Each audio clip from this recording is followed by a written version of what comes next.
baba. Takutengera wekusutuka. Wekusutu yauya baba. Wekusutu yauya. Yauya nyuwani iyi. Ngaipfekwe. Special. Ndakutopeka.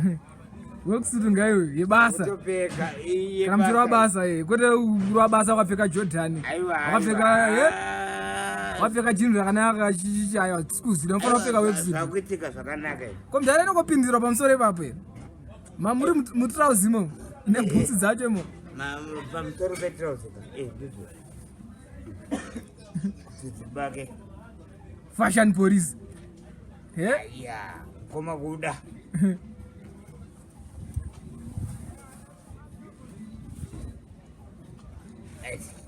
Fashion police sekuda ayo saterere baba. Mad kuda. Mad kuda so. Iwe. Respeke nini? Nama bruga mangani wa mkatu. Jacket racho. Peka ine jacket racho timbona kuti zinomecha. Ndozatira kuita izvo. Tanga mavhura zipi. Aiwa, ayakavharika. Vhura zipi baba. Aiwa, achasanana. Munongopinda makadaro. Mapinzira acho baba.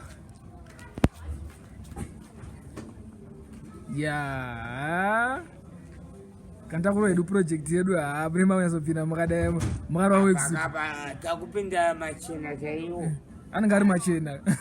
Kwete kutamba nawo. Iwe. Mera ndipeke. Koma kuda. Shamari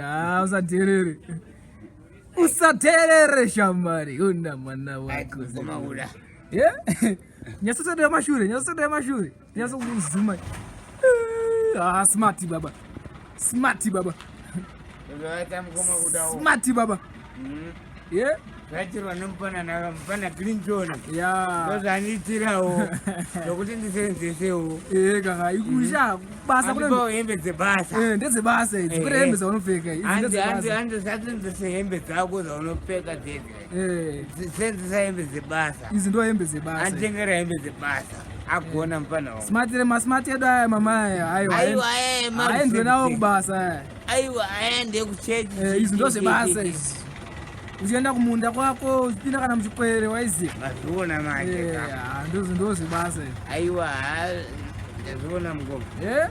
Aiwa, wagona. Wagona. Ndo zvinofana kuitwa mumangu. Because sibati vanonga varwara here aiwa ariitire. Harisire kugraft. Izvi ndo zvekugraft izvi.